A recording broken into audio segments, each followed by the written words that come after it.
अस्सलाम वालेकुम। Last lecture में हमने बात की थी सेक्शन 7 एल्गोरिथम्स इन प्रोग्रामिंग लैंग्वेजेस के बारे में, algorithm design and problem solving के बारे में। तो लास्ट वीडियो में हमने सबसे पहले देखा था कि हमें कंप्यूटर प्रोग्राम्स की ज़रूरत क्यों है। फिर हमने देखा था कि प्रॉब्लम सॉल्विंग क्या है।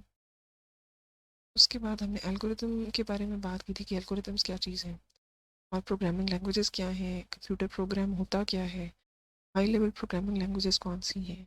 और फिर हमने बात की थी कि प्रोग्राम डेवलपमेंट लाइफ साइकिल के क्या क्या फेजेस हैं, जिसमें हमने एनालिसिस डिस्कस किया था, डिज़ाइन डिस्कस किया था, कोडिंग और टेस्टिंग, ये 4 चीज़ें डिस्कस की थी। एनालिसिस में हमने प्रॉब्लम सॉल्विंग टेक्निक्स देखी थी, जैसे कि एब्स्ट्रैक्शन या डिकम्पोजिशन। डिज़ाइन में हमने स्ट्रक्चर चार्ट, फ्लो चार्ट और सूडो कोड को देखा था। और कोडिंग पे प्रोग्रामिंग लैंग्वेज की डिस्कशन की थी। और फिर हमने टेस्टिंग की बात की थी, जिसमें हमने आइटरेटिव टेस्टिंग देखी थी। आज की वीडियो में हम ये देखेंगे कि अगर हमने एक हेलो वर्ल्ड का प्रोग्राम बनाना है तो वो हम कैसे बनाएंगे। अब सवाल ये पैदा होता है कि हेलो वर्ल्ड क्या चीज़ है। अगर आप लोगों में से किसी को नहीं पता तो हेलो वर्ल्ड बेसिकली प्रोग्रामिंग की दुनिया में सबसे बेसिक जो कोई भी प्रोग्राम लिखा जाता है उसको कहते हैं। यहाँ पे अगर हम सर्च करते हैं हेलो वर्ल्ड प्रोग्राम, तो विकीपीडिया कहता है कि hello world program is generally a computer program that ignores any input और आउटपुट्स और displays a message similar to hello world. So basically ये सबसे बेसिक प्रोग्राम है, जो कि जब भी आप किसी भी लैंग्वेज को सीखना स्टार्ट करते हैं तो उसमें आप सिंपली एक मैसेज डिस्प्ले करा के देखते हैं कि हेलो वर्ल्ड, जो कि यूज़र को नज़र आता है एज अ डिस्प्ले मैसेज। तो आज हम ये देखेंगे कि हेलो वर्ल्ड का प्रोग्राम हम पाइथन में कैसे लिख सकते हैं और उसका सूडो कोड क्या होगा और उसका फ्लो चार्ट कैसे बनेगा। लेकिन फ्लो चार्ट बनाने के लिए हम सबसे पहले ये देख लेते हैं कि फ्लो चार्ट के सिंबल्स कौन कौन से हैं। फ्लो चार्ट के सिंबल्स के लिए ये आपकी सिलेबस वाली फाइल है, जिसमें आप ओवरऑल सिलेबस मेंशन है। इसमें अगर आप थोड़ा सा नीचे स्क्रॉल करके जाते हैं टेबल ऑफ कंटेंट्स में, तो यहाँ पे फ्लो चार्ट सिंबल्स की बात हुई हुई है पेज 31 पे। इस पे चले जाते हैं और यहाँ से हम फ्लो चार्ट के सिंबल्स देख लेते हैं। कुछ लोगों को जिनको फ्लो चार्ट के सिंबल्स का नहीं पता, उनकी बेसिक इन्फॉर्मेशन के लिए हमारे पास बेसिकली 6 सिंबल्स हैं, जो कि अगर हम ओवरऑल याद रख लें तो हम बड़ी आसानी से किसी भी प्रोग्राम के रेलिवेंट फ्लो चार्ट बना सकते हैं। अब मैं यहाँ से इन सिंबल्स में से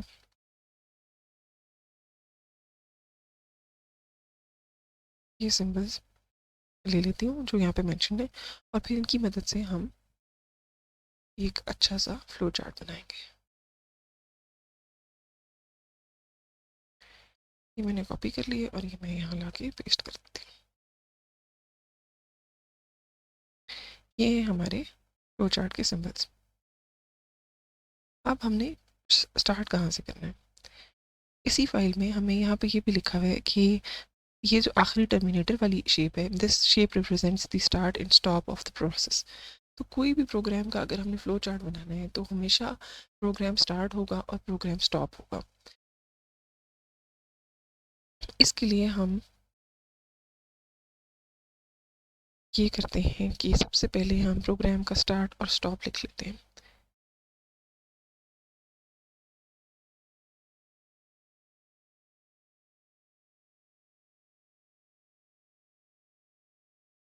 बाकी शेप्स को मैं यहाँ से गायब कर देती हूँ। हमने सिंपली एक स्टार्ट और स्टॉप वाली शेप रख ली अपने पास।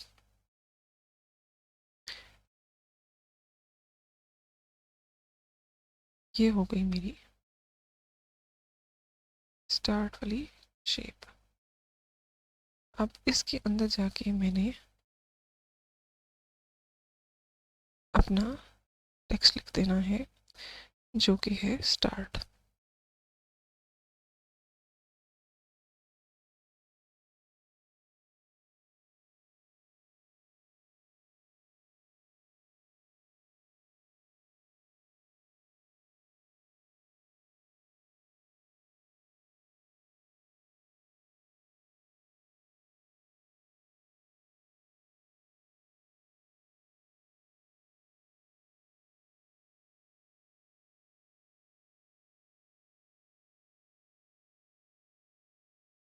तो ये मेरा स्टार्ट का सिंबल बन गया।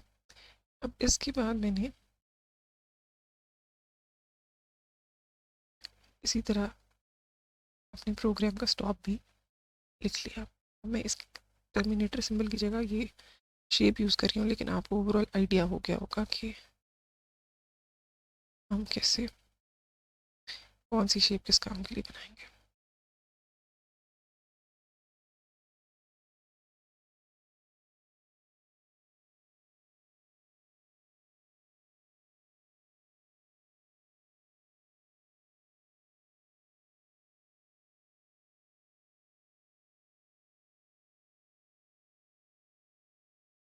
नेक्स्ट जो काम हमने करना है वो ये है कि हमने देखना है कि हेलो वर्ल्ड के प्रोग्राम में होता क्या।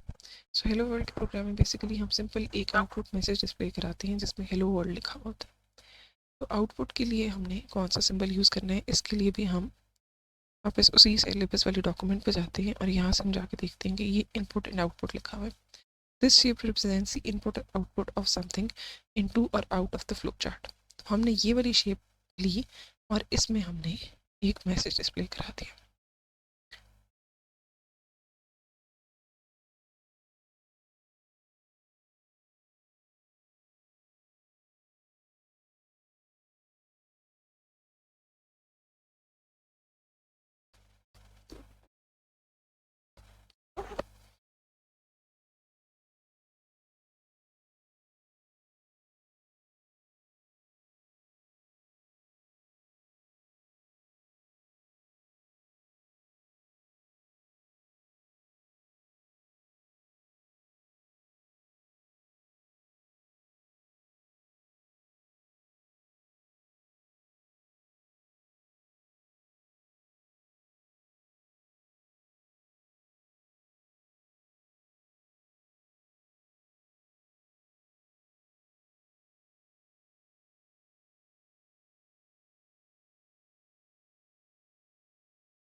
अच्छा जी, हमने स्टार्ट और स्टॉप लिख दिया और अब हम इधर आउटपुट वाले सिंबल के ऊपर लिखेंगे जो मैसेज हमने आउटपुट कराना है वो।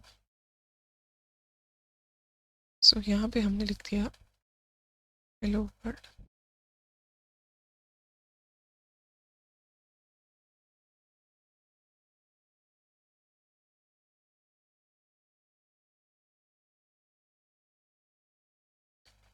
अब अगला काम ये है कि हमने इस पूरे प्रोसेस को ओवरऑल कनेक्ट करना है।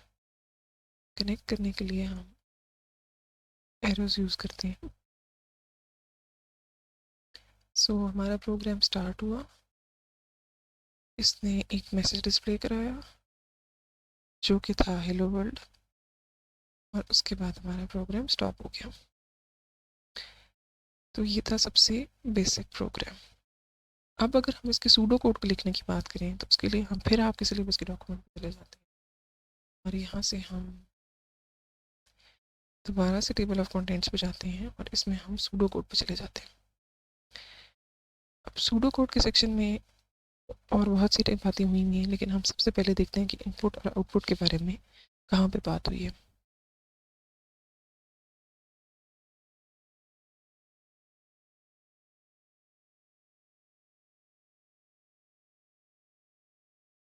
सो ये आ गई इनपुट एंड आउटपुट। इसके लिए उन्होंने यहाँ पे बताया हुआ है कि आउटपुट आप कैसे सूडो कोड में लिख सकते हैं। ये आउटपुट का कीवर्ड है और आगे आपने जो वैल्यू आउटपुट करानी है वो लिख देनी है। जैसे कि यहाँ पे इन्होंने लिखा हुआ है कि अगर आपने स्कोर आउटपुट कराना है तो आउटपुट और स्कोर। अगर आपने इसके अलावा कुछ लिखना है तो यू हैव लाइव्स का जो भी वेरिएबल की वैल्यू है वो, और आगे लाइव्स लेफ्ट। हम ये वाला यहाँ से आउटपुट लेते हैं और इसको जाके हम लिख लेते हैं।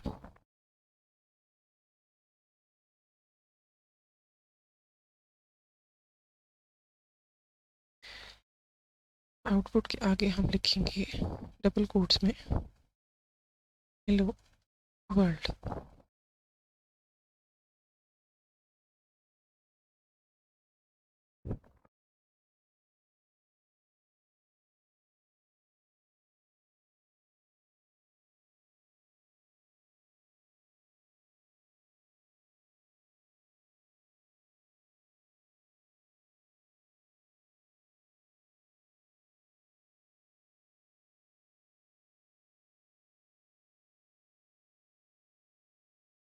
ये हमारा एक लाइन का सूडो कोड था जिसमें हमने सिंपली ये बताया कि आउटपुट में हमने हेलो वर्ल्ड डिस्प्ले कराना है। अब अगर हम इसी का कोड लिखना चाहें तो कोड लिखने के लिए हमें एक पाइथन का की फाइल बनानी पड़ेगी और उसमें लिखना पड़ेगा। तो आए हम वो भी देख के करते हैं कि कैसे होता है। यहाँ पे मैंने पाइचार्म खोला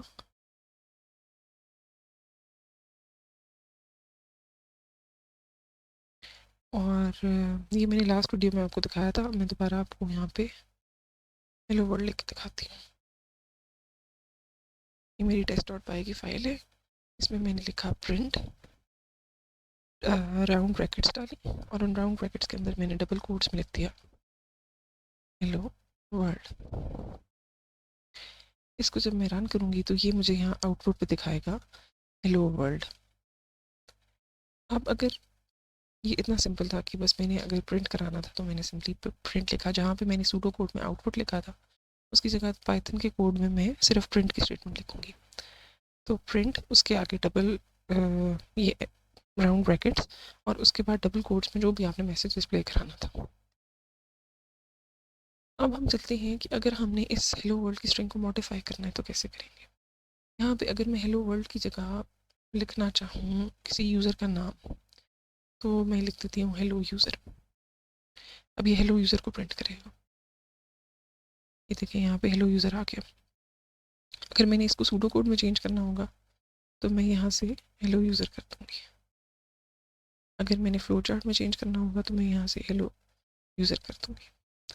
लेकिन यूज़र का कोई स्पेसिफिक नाम होगा, हर यूज़र का डिफरेंट नाम हो सकता है। तो किसी का नाम होगा फॉर एग्ज़ाम्पल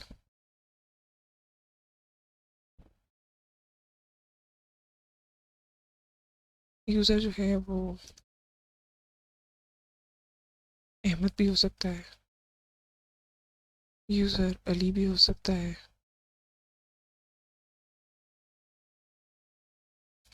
यूज़र मरियम भी हो सकती है।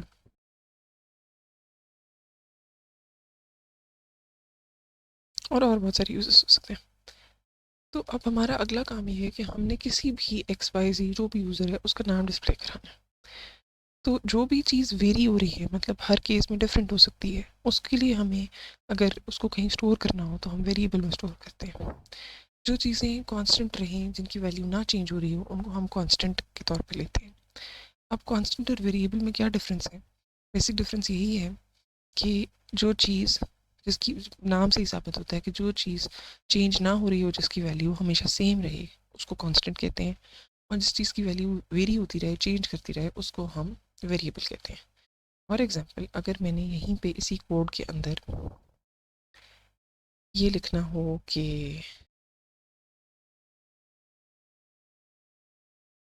अभी मैंने ऊपर जो user is equal to something, user is equal to something, user is equal to something लिखा था उसका यहाँ पे इस प्रिंट की स्टेटमेंट कोई इफेक्ट नहीं हुआ।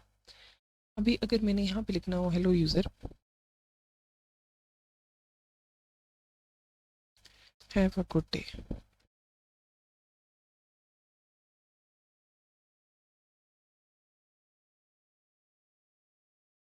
और मैं इसको रन करूँगी तो यहाँ पे have a good day they देगा।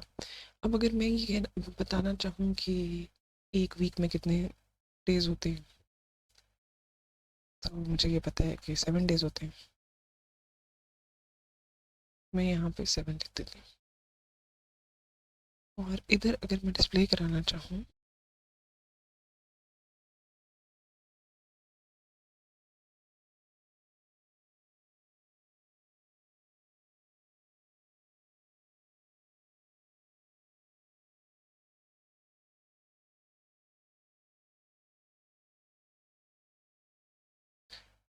अभी मैं ये कहना चाह रही हूँ कि there are 7 days in a week, लेकिन 7 की वैल्यू जो है वो मैंने यहाँ पे डाली नहीं है फिलहाल।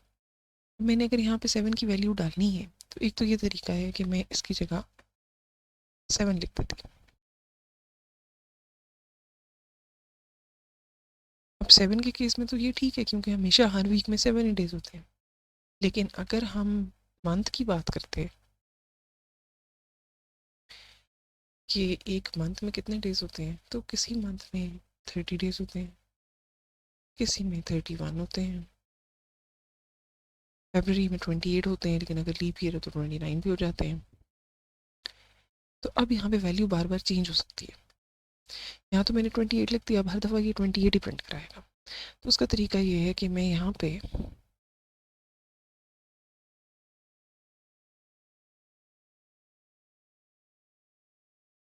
डेज इन वीक करके 31 कर देती हूँ, और डेज इन मंथ जो है उसको मैंने कर दिया 31,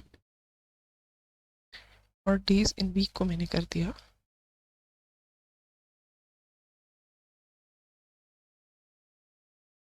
7। अब अगर मैं देखूँ कि 7 जो है वो तो हमेशा एक ही जैसा रहेगा, उसकी वैल्यू चेंज नहीं हो सकती, और मुझे लगता है कि ये ना हो कि बाद में प्रोग्राम में कहीं पे गलती से मुझसे वैल्यू चेंज हो जाए, तो 7 तो हमेशा कॉन्स्टेंटली 7 ही रहने हैं डेज। मैं उसके साथ यहाँ पे कॉन्स्ट का कीवर्ड लगा दूँगी।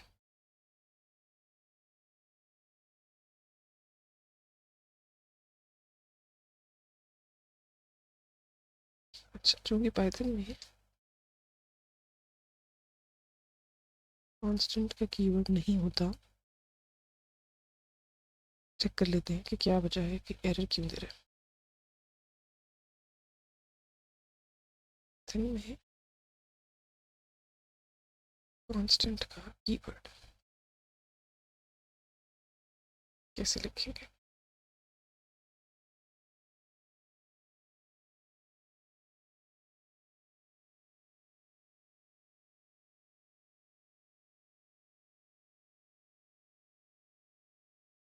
पाइथन में कांस्टेंट का कीवर्ड होता ही नहीं है, लेकिन सूडो कोड में तो कांस्टेंट की बात हुई हुई है, तो हम यही अज्यूम कर लेते हैं कि जो यहाँ पे हमने वेरिएबल 7 लिया है, सॉरी डेज इन वीक लिया है, वो कांस्टेंट है। जो सेकंड पार्ट है डेज इन मंथ वाला, वो वैल्यू चेंज हो रही है, कभी वो 31 हो सकती है, कभी वो 30 हो सकती है, कभी कुछ और हो सकती है। अब हम यहाँ पे देखेंगे कि हमने उसको डिस्प्ले कैसे कराना है। अब मैंने इधर डाला डबल कोट्स और इधर फिर डबल कोट्स डाल दिए, और दरमियान में मैंने प्लस डाला, और इसके अंदर मैंने लिख दिया डेज इन मंथ, जो मेरे वेरिएबल का नाम था, और इसको करा दिया प्रिंट।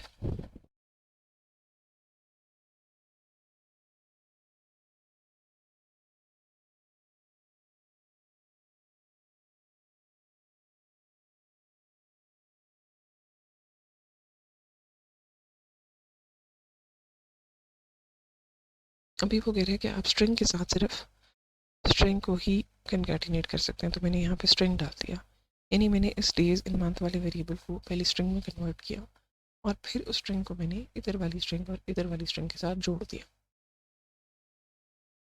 तो इसने मुझे बता दिया कि there are 31 days in a month. यहाँ पे मैंने स्पेस डाली, तो इधर अब ये स्पेस भी अगली दफ़ा जब मैं रन करूँगी तो विजिबल हो जाएगी। ये आ गया there are 31 days in a month. अब यहाँ पे भी एक स्पेस की कमी है, तो मैं इधर भी एक स्पेस डाल देती हूँ, फिर रन करूँगी तो वो स्पेस इधर नज़र आ जाएगी। ये आ गया। अब अगर हमें यहाँ पे चेंज करना चाहती हूँ तो मैं इसको फिर चेंज कर दूँगी, मैं इसे कह दूँगी कि there are 28 days in a month, for example फरवरी की बात हो रही है, तो ये हो गए 28 डेज इन अ मंथ। अभी हम ऊपर वाली चीज़ों को थोड़ी देर हटा देते हैं। ये हमारी 2 लाइन्स का कोड है। हमने डेज इन अ मंथ वाला एक वेरिएबल बनाया जिसकी वैल्यू हमने 28 असाइन की, और उसके बाद हमने उसको प्रिंट कर दिया। अब इसके मुताबिक हम अपने सूडो कोड और फ्लो चार्ट को चेंज करके देखते हैं। यहाँ पे आउटपुट जो हमने हेलो यूज़र लिखी थी उसकी जगह अब हमने वीक और मंथ की बात करनी है। तो उसके लिए हम पहले जाते हैं इधर वापस और यहाँ से हम देखते हैं कि वेरिएबल को हमने कैसे डिक्लेयर कराना था। यहाँ पे बात हुई हुई है कि डिक्लेयर का कीवर्ड यूज़ होगा सबसे पहले, उसके बाद उस वेरिएबल का नाम होगा और फिर उसकी डेटा टाइप होगी। अब अगर हम इसके मुताबिक देखते हैं तो सबसे पहले हमारे पास वेरिएबल का नाम था डेज इन मंथ, तो काउंटर की जगह हम डेज इन मंथ लिखेंगे और आगे इंटीजर ही उसकी वैल्यू है तो हम इंटीजर ही लिखेंगे। अब ये वाली चीज़ हमने अपने सूडो कोड में ऐड करनी है। सो यहाँ पे आ जाएगा डिक्लेयर डेज इन मंथ और आगे कॉलन के बाद आ जाएगा इंटीजर।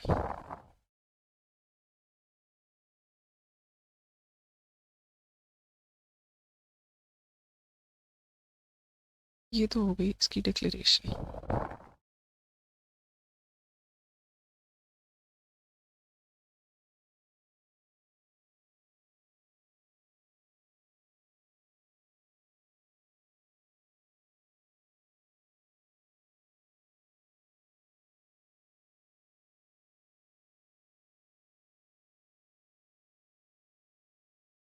इसके बाद जो काम हमने करना है वो है कि हमने जो ये वैल्यू असाइन की हुई है 28, ये हमने कैसे लिखनी है सूडो को। इसके लिए हम असाइनमेंट देख लेते हैं।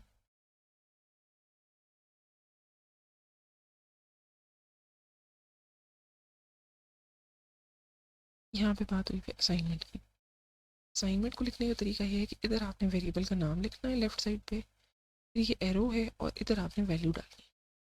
तो हमारे केस में इधर आएगा डेज इन मंथ और यहाँ पे आएगा 28।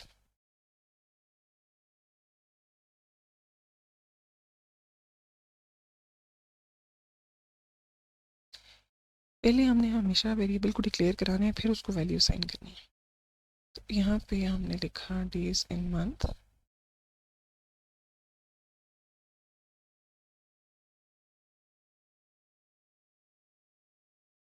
और साथ हमने ये डाल दिया एरो, इधर लिख दिया 28। इसका मतलब ये है कि 28 की वैल्यू हमने डेज इन मंथ वाले वेरिएबल में स्टोर कराई है। और उसके बाद यहाँ पे हेलो यूज़र की जगह हमने लिख दिया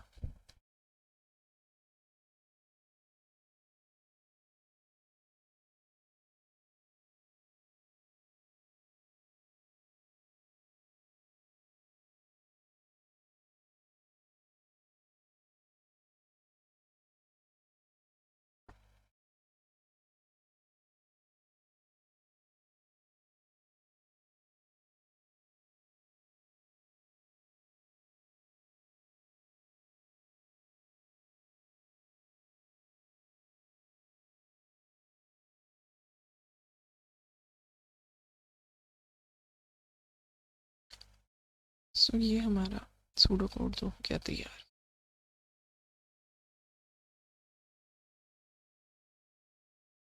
अभी अगर इसके बाद हमने छोटा कर लेते हैं ताकि एक लाइन पे आ जाए।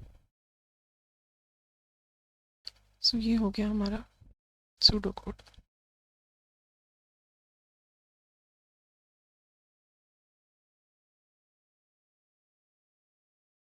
अब हमने इसके मुताबिक यहाँ पे भी चेंज करना है।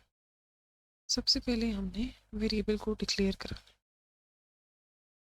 डिक्लेयर कराना क्या चीज़ है? डिक्लेयर कराना बेसिकली एक प्रोसेस है। तो प्रोसेस के लिए हम अब दोबारा फ्लो चार्ट के सिम्बल्स पर जाते हैं।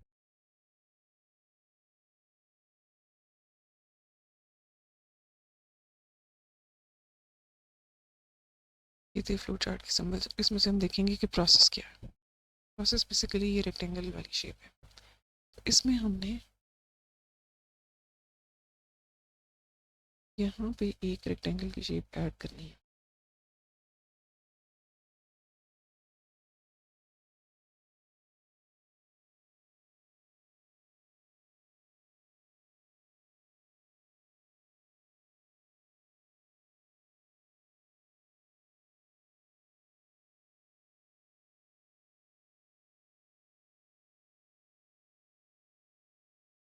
इधर हमने दिया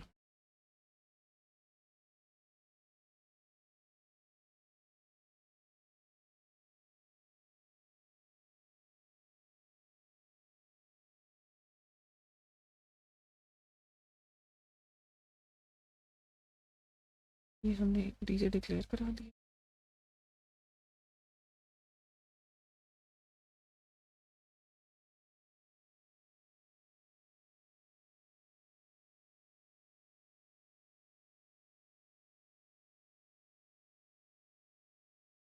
उसके बाद हम देखते हैं कि असाइनमेंट कहाँ हो सकती है। असाइनमेंट में बेसिकली एक प्रोसेस ही काउंट होगा, सो हम इसी प्रोसेस के अंदर असाइनमेंट वाला काम भी करते थे।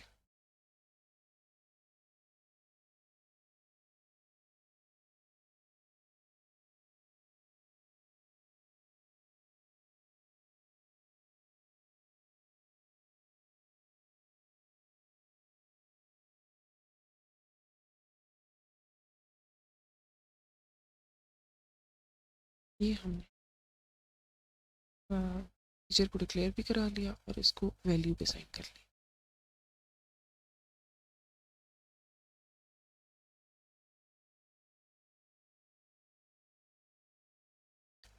इसके बाद हम यहाँ पे ये वाली चीज़ प्रिंट करनी है। इधर होगी इसकी जगह वो डाल दी।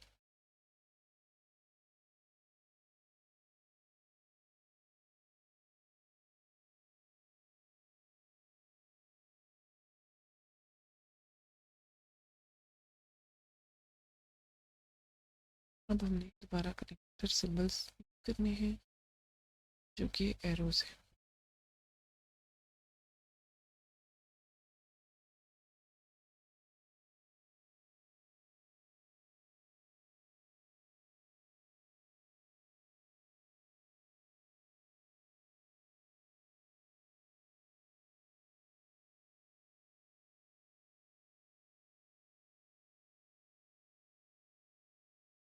बेसिकली हमारा प्रोग्राम स्टार्ट हुआ और इसने सबसे पहले एक वेरिएबल को डिक्लेयर कराया, फिर उसको वैल्यू असाइन की और फिर उसके बाद उसने आउटपुट प्रिंट कराई और फिर वो स्टॉप हो गया। ये बेसिकली हमारा फ्लो चार्ट भी बन गया और सूडो कोड भी बन गया। अब इससे नेक्स्ट वीडियो में हम मज़ीद एग्जांपल्स देखेंगे कि हम थोड़ी और कॉम्प्लेक्सिटी कैसे चीज़ों में ला सकते हैं, इनपुट कैसे ले सकते हैं और उसके लिए सूडो कोड कैसे लिखेंगे, पाइथन में कोड कैसे लिखेंगे, फ्लो चार्ट कैसे बनाएंगे। Thank you.